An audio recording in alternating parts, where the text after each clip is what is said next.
Manila Broadcasting Company. Sa balita, komentaryo, isyu, serbisyo publiko. Aksyon Radio! Sa Bacolod, Aksyon Radio. Aksyon Radio! Action Reports, second portion.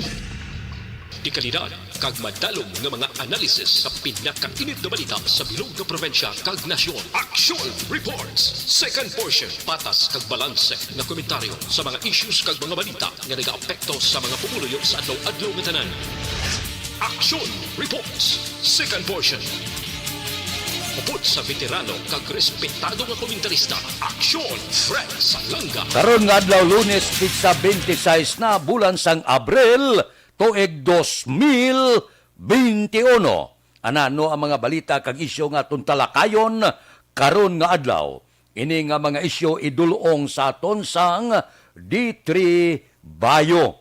Dako ang bulig sang D3 Bayo sa pagkakas sang kagaw nga nagtapik sa aton lawas. Tambal pa siya sa ubo sipon kag hilanat. Tag 14 pesos lang produkto sang klinika di alternatibo. Kag ginadulong man sa aton sang DTX 500. DTX 500 may detoxifying compound nga nagatinlo sang inyo dugo kagatay. May mga panakot siya. Phytochemical antioxidant pangunta sa pamalatian. Sa karon nga kadelikado nga panahon, kinahanglan naton ang DTX 500. Kung mataas ang blood sugar, mataas ang kolesterol bangod sa diabetes, DTX 500 ang pangita. Gamita adlaw-adlaw nga tanan. DTX 500 mabakal na. Pagi sa online kag pwede ma-deliver sa tagsa ninyo ka mga puluyan. Aksyon Radio Philippine Standard Time las 6:40 na bangod sang kontrobersyal ining community pantry nga mabatyaga nga daw uhong nga naga inulbo-ulbo lang sa bilog nga pungsod Pilipinas. Sa gihapon may pila ka mga opisyal sang militar nga daw hindi sila konforme sining community pantry nga ni. Bangod sini, si National Security Advisor Hermogenes Esperon Jr. kahapon nagpapanaog sang gag order sa duwa ka spokesperson sang National Task Force to End Local Communist Armed Conflict. Bangod sang red tagging ani, batok sa mga organizer sang community pantry. Communication Undersecretary Loren Badoy kag Lieutenant General Antonio Parlade, duha ka mga opisyal ni nga ginarangka ang pila ka mga community pantry nga suno sa ila daho may ara gakuting-kuting nga komunista sa likod sini. Siling ni Esperon kahapon may mando nako sa duwa sini ka mga spokesperson nga untatan ang duga nga pag-isyo sang mga palayag batok sa mga community pantry. Ti siling sang opisyal nga si Esperon nya husto na mga red tagging kag iban pa nga nakabatyag nasang daw hindi amo ang aton mga opisyal nga pati ang pundo sining NTF ilkak nga ni daw ginapakakas pa sang pila ka mga mamalida.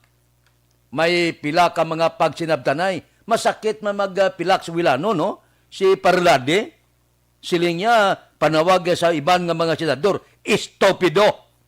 Sining pagpamahog sa pagkakas sang 9 bilyones nga budget nga ginalokar sa NTF ilkak.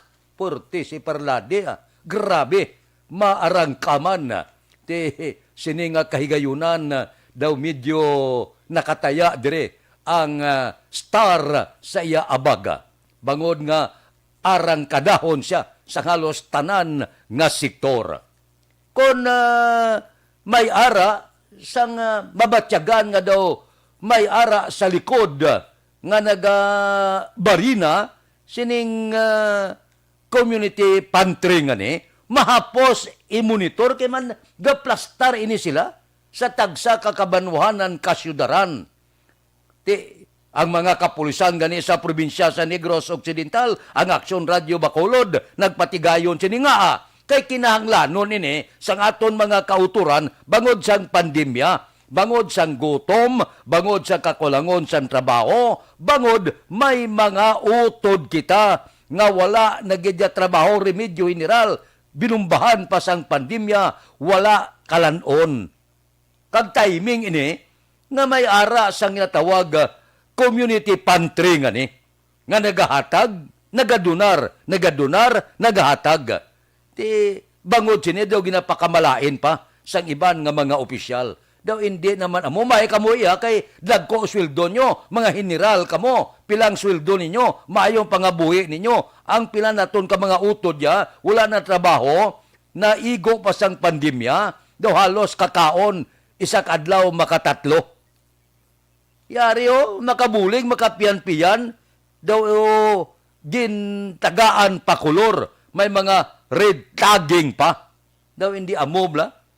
Ang ako niya pananaw sini, basta unisto ka sa kaugalingon mo, kaluyag ka magbulig, dako inigid nga pasalamatan sang aton utod nga ginagutom ka ginakulang. Itagaan pa sang malain, may malisyahan pa, may mga red tagging pa, daw hindi amo. Hindi ini subong tion nga magtinuduanay kita, tion ini subong nga binuligay kita. Aksyon Radio Philippine Standard Time, las 6:44. Mabalik kami pagkatapos ini.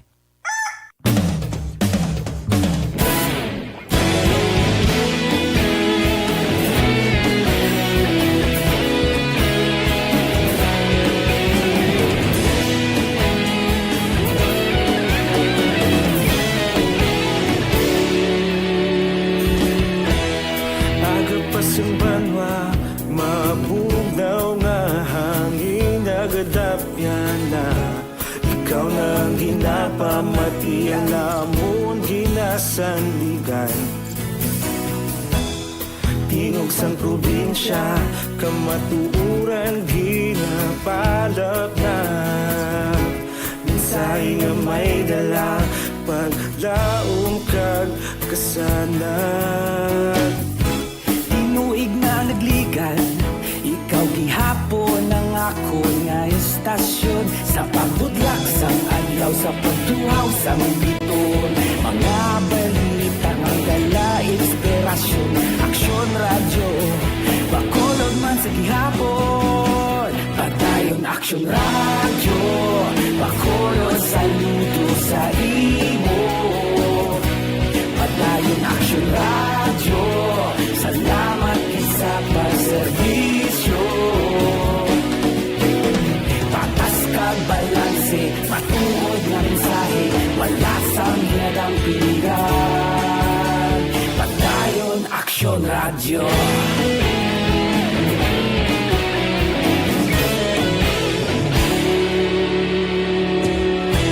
Bacolod nun kag Negrosanon, inyong pamatian. Stasyon nga nagapalaplag sang kamatuuran. Mabakod nga prinsipyo, reporter handa sa serbisyo. Kahapon, karon kag sa gihapon, kita magapadayon. Tinuig na nagligan, ikaw gihapon ang ako nga estasyon. Sa pagbutlak sang adlaw, sa pagtuhaw sang biton, mga balita na may dala inspirasyon. Aksyon Radio Bacolod man sa gihapon, padayon Aksyon Radio Bacolod, saludo sa imo. Padayon Aksyon Radio, salamat sa pagserbisyo. Patas kag balanse, matuod na mensahe, wala sa ginadampingan. Padayon Aksyon Radio.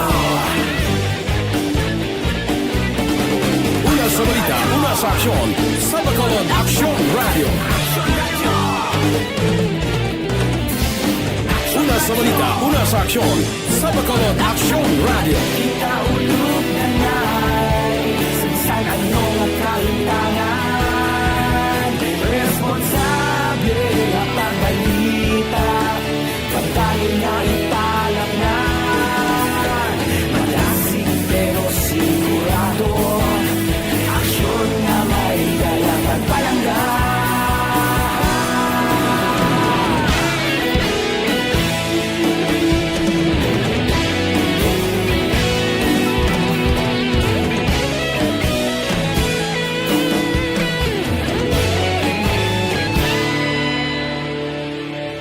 Padayon Aksyon Radyo Bacolod saludo sa imo Padayon Aksyon Radyo Salamat gid sa pagserbisyo Padayon Aksyon Radyo Bacolod saludo sa imo Padayon Aksyon Radyo Salamat gid sa pagserbisyo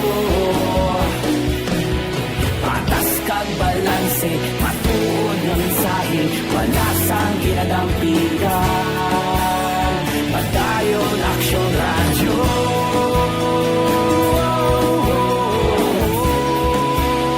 Padayon Aksyon Radyo.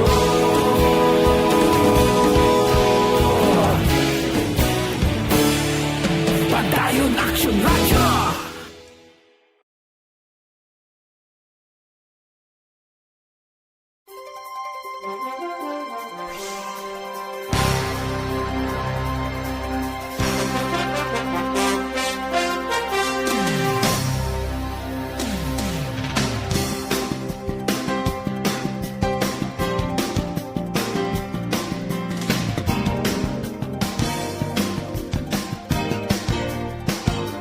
Radio Philippine Standard Time las 6:50. Masubra 400 ka mga individual ang ginreport nga naka-benepisyo sa ginpatigayon nga ARB Mobile Community Pantry sang Aksyon Radio. Padayon kami nagaserbisyo.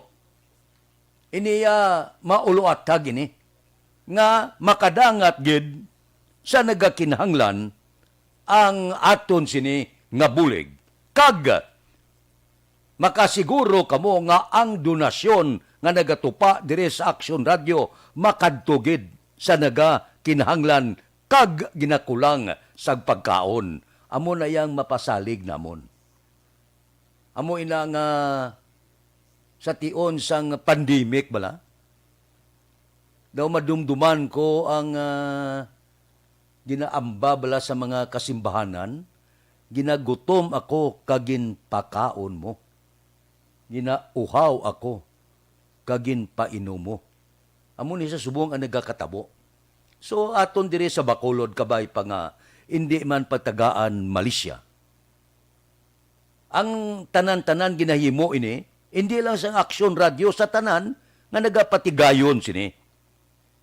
Pero lantawan nyo bala ang mga health protocolya ginsunod gid kag ginapasalamatan ang Police Station 10 sa ila sini kabalaka, sa ila pagbulig, agod ma-maintain naton ang social distancing, ang tanan-tanan nga mga health protocol nga kinahanglanon sang aton sini pumuluyo. Labi kag labaw sa tanan, bisan paano nakabulig kita sa pila naton ka mga kauturan. Ang tinipik nga bulig, dako na naya, para sa ginagutom kag para sa ginakulang.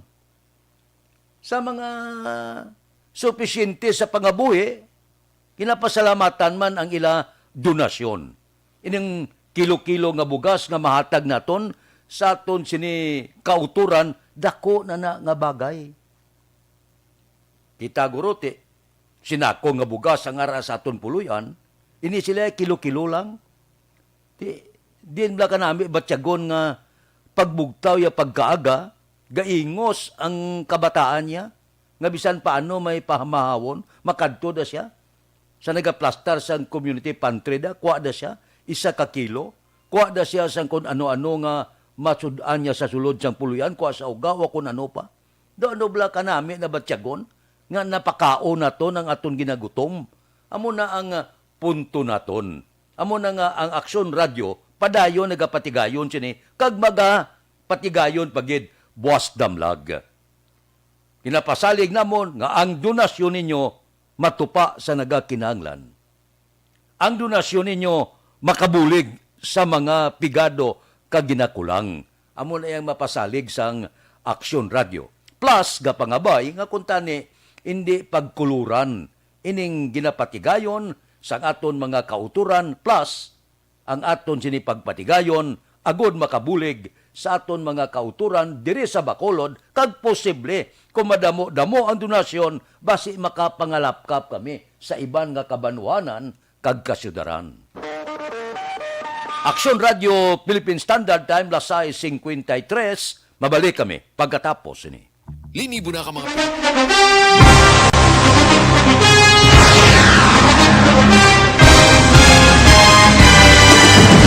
Mga balita nga una nabatian, mga impormasyon nga nakaapekto sa pagpangabuhi sang tanan, drama nga naghatag kabuhi sa istorya sang paglaom, paghigugma kag pagpasimpalan, serbisyo nga makatalandog balatyagon kag nagbunga sang pagsanyog, istasyon sang tanan sa sulod na sang 51 ka tuig, istasyon nga hindi kamo pagkalipatan. 7 ka mga kongresista, 1 ka gobernador ang araw sa nagkulist sa pedaya yung pamangkot to nagligad para pamaninga linaw wagay sa ngalan wala to naman nga maglapit na lang ang eleksyon pagwa. Sakit lang kung guys nga katapos ang media nga mag-report lang sa senaryo kabisan mahatagan kamo tsansa nga makapalayag sa inyo hibubunot batok sa pulis. Jaya kontra Wala niya tsansa mo. Nagpasarhag na ang kamera. Wala ang ila counterpart sa Senado. Nagpabungol-bungol. Kamuda daw ga pinagusto lang sa kamera. Insulto sa Senado. Una sa balita, una sa aksyon, Sabado, Aksyon Radio.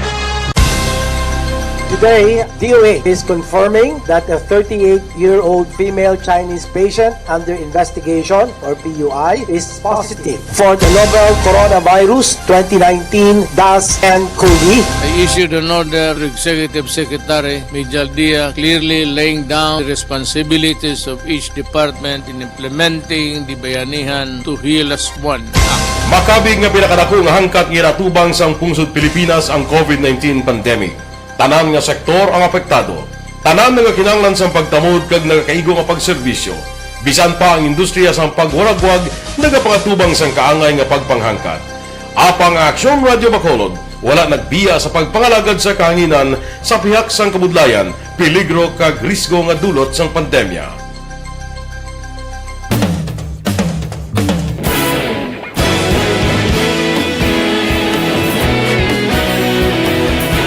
Sa sunod na sang 51 katuig, nasaksihan ang dedikasyon sa Aksyon Radio Bacolod sa pagdulong sa mga balita kag impormasyon para sa interes sang mga pumuluyo.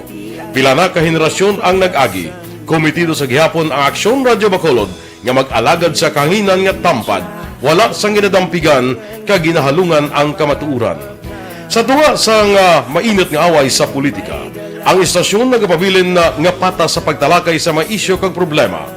Bilang tagbantay sa kamatuuran, ginatagan sa importansya ang tawhanon nga kinamatarong kag nagakaigo nga proseso agud mawaragwag sang husto ang balita kag malikawan ang paglaptas ang salak nga impormasyon. Sa pagluntad sang kalamidad, gindulong sa inyo ang sitwasyon sa palibot kag padayon nga nagahatag sang pahanundom agud maluwas ang kaugalingon, ang pamilya, kalakip na ang tanan nga kaaksyon. Sa tion sang kasubo, nanari-sari nga mga matahom nga drama ang nagalingaw sa inyo. Ang inyo reklamo amon ginpamatian kag ginhatagan sang aksyon. Padayon ang reforma sa serbisyo ang ginahimo sa Aksyon Radio Bacolod agud madulong ang balita sa diin ka man nga bahin sang kalibutan. Ang Aksyon Radio Bacolod nagapanguna sa kadamuon sang online engagement sa isla sang Negros. Ang Facebook followers sa istasyon ang nagdangat na sa masobra tunga sa milyon. Bacolod kag Negros anon inyong pamatian. Istasyon nga nagapalaplag sang kamaturan. Humalin sa tubtub subong, nagapanguna sa gihapon sa balita, serbisyo publiko kag kalingawan ang Aksyon Radio. napili bilang finalist sa UP Combroad Sox Choice for Gandingan ng Katarungan sang Gandingan Awards 2020 ang Aksyon Radyo Bacolod. Naghakot man sang pagpasidungog ang makatapo kang programa sa Aksyon Radyo Bacolod sa Tingog kag Handurawan Awards 2020. Ang tanon nga kadalagan nga naangkon sa Aksyon Radyo Bacolod sa masobra 5 kadekada ang nagapatimaan lamang sang padayon nga pagsalig sa mga pumuluyo sa radyo nga nangin kabahin na sa ila matag adlaw nga pagpangabuhi. Na intriga lang ko siniyo ang resulta sang survey bala sang Pulse Asia. Ang ginsurvey alin sang Pebrero 22 hasta Marso 3. Nga anong resulta sini?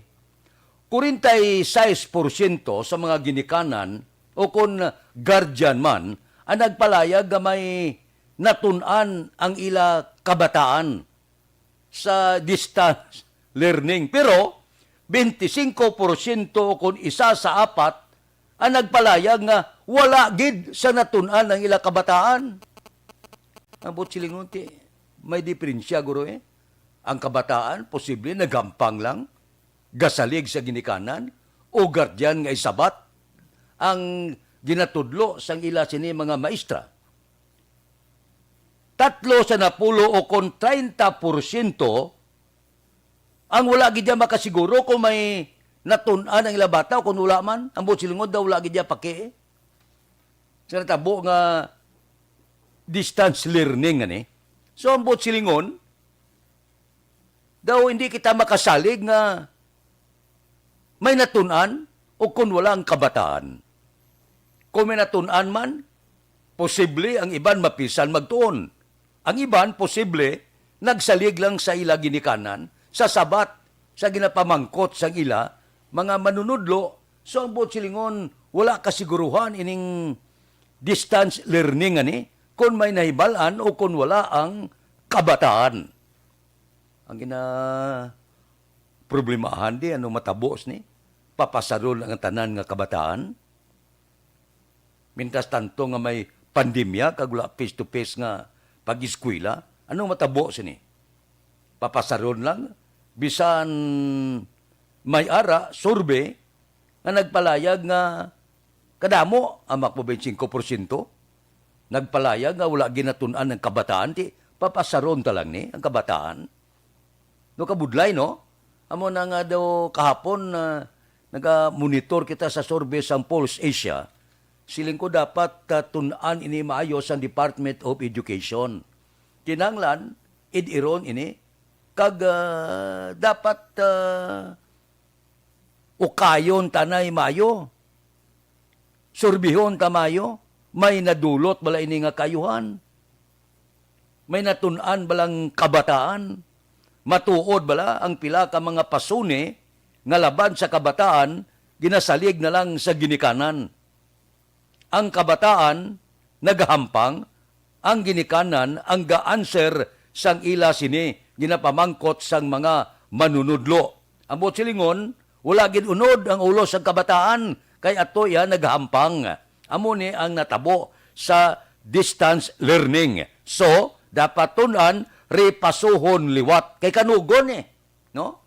Nagastok ang ginikanan sa mga gadget kag iban pa, pitik sintas, wala gigali sang natunan ang kabataan. Ang kabataan sa cellphone gaatubang, gahampang sang lain-lain, ang ginikanan ang gasabat sang homework nila. Daw hindi amo ang nagakatabo. So, ripasuhan nyo mayo, kay kanugon sang gasto sang ginikanan sa tanang gadget, kanugon sang usik kimpo sa mga manunudlo, nga warat namang angid ang mga kabataan. Aksyon Radio Philippine Standard Time, Las City 2. Mabalik kami pagkatapos ini. Bakit kailangang magpabakuna? Bakit nga ba vaccination? Ang pandemyang ito ay kumuha ng maraming buhay at patuloy pa nitong nilalagay sa peligro ang buhay ng nakakarami. Pinahina din nito ang ating ekonomiya at maraming Pilipino ang nawalan ng trabaho dahil dito. Sa pagkatuklas ng bakuna laban sa COVID-19, nagkaroon tayo ng oportunidad na malabanan ang pandemyang ito. Sa tulong ng mga bakuna, ay may iwasan natin ang sintomas ng impeksyon at posibleng maiwasan din ang malalang impeksyon at matigilan ang pagkalat nito. Gayunpaman, gaya ng iba pang mga bakunang ginagamit sa nagdaang dekada, ang abilidad nitong protektahan ang ating komunidad ay tataas lamang kung hindi bababa sa 70% ng ating populasyon ay bakunado. Halimbawa, kung ang iyong barangay ay mayroong 100,000 katao, hindi dapat bumaba sa 70,000 ang dapat mabakunahan upang matiyak na proteksyon ang buong komunidad. Kaya ating tandaan, ang pagbabakuna ay hindi lamang para sa iyo o sa iyong pamilya. Ito ay para din sa iyong barangay, lungsod at probinsya. Tara, sa Vida Vaccination! Aling mga bakuna ang gagamitin sa Pilipinas? Sa ngayon, may limitadong supply ng bakuna sa buong mundo. Sa katunayan, halos 80% ng stock sa buong mundo ay nabili na ng mga mayayamang bansa. Dahil dito, walang iisang kumpanya ang maaaring mag-supply ng 110 million na bakuna sa Pilipinas, kaya naman nakikipag-usap ang ating gobyerno sa 7 manufacturers. Sinisiguro natin na ang mga bakuna na to ay makakatanggap ng Emergency Use Authorization at kung may EUA sila, doon lamang sila bibilhin at gagamitin ng ating gobyerno para sa ating vaccination program.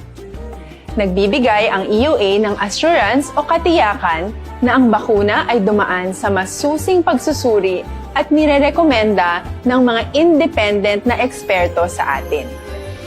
Hindi mo rin kailangan mag-alala. Ang bakuna laban sa COVID-19 ay hindi magbibigay sa iyo ng COVID na sakit. Tara, sa Vida Vaccination! Magkano ang babayaran ko para mabakunahan? Ibibigay ng gobyerno ang bakuna ng libre. Wala kang dapat bayaran para magpabakuna. Tara, sa Vida Vaccination! Sino ang unang makakapagpabakuna? Dahil kailangan nating masiguradong patuloy na makakapagtrabaho ang ating health system para maalagaan tayo, ang mga medical frontliners ang unang makakatanggap ng bakuna. Susunod dito ay yung mga eligible na senior citizens dahil sila ay nasa greatest risk ng severe infection o kamatayan. Alam natin ito dahil sa ating lokal na datos na mas mapanganib ang COVID-19 sa mga matatanda. Ang pagkakasunod-sunod na kung sino ang unang makakatanggap ng bakuna ay natukoy sa tulong ng mga eksperto. Tara, sa Vida Vaccination! Kailan at saan ka dapat magpabakuna? Ang inyong national government ay nakikipag-ugnayan sa mga lokal na pamahalaan upang maihatid ang bakuna sa inyo. Ang lokal na pamahalaan or LGU nyo ang maghahanda ng pagpaparehistro at pag-ayos ng schedule ninyo sa pagpapabakuna. Mangyaring abangan ang anunsyo at instructions na magmumula sa inyong mga mayor or governors ukol dito. Tara, sa Vida Vaccination! Ano ang kailangan mo bago magpabakuna? Habang hinihintay natin ang pagdating ng mga bakuna, kumuha lamang ng impormasyon sa mga mapagkakatiwalaang sources. Magtanong lamang sa mga licensed medical professionals ukol sa wastong pagbabakuna para sa COVID-19. Matuto rin tayong mag-verify ng ating mga nababasa o naririnig. Tanging tamang impormasyon lamang ang makakapaggabay sa atin sa ating desisyon na magpabakuna. Ang inyong health history ay mahalaga din sa pagtukoy kung dapat ka bang bakunahan o hindi, kung anong bakuna o angkop sa iyo. Kaya naman, importanteng seryosohin natin ang health screening na ito. Magpakita sa araw ng inyong screening at ideklara ang inyong complete health history, gaya ng allergies o mga risk factors o mga sakit noon. Masusuri ka lamang ng tama ng isang health professional kung ibibigay mo ang mga hinihiling na impormasyon. Kung hindi ka naman sumailalim sa screening, hindi ka Fred Dose Salanga, karon nga adlaw. Kay Dose Salanga, happy birthday karon nga adlaw. Standby na sa aton Aksyon Balita Morning Edition. Liwat magadulong sa aton sa mga balita lokal, national, international, sports, kag artista. Upod kita kay Aksyon Boy Duran, kag Aksyon Dorel Cabato. Aksyon Fred Salanga, una sa balita, una sa aksyon, sa Bacolod, Aksyon Radio.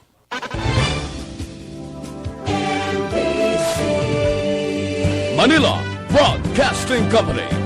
Sa balita, komentaryo,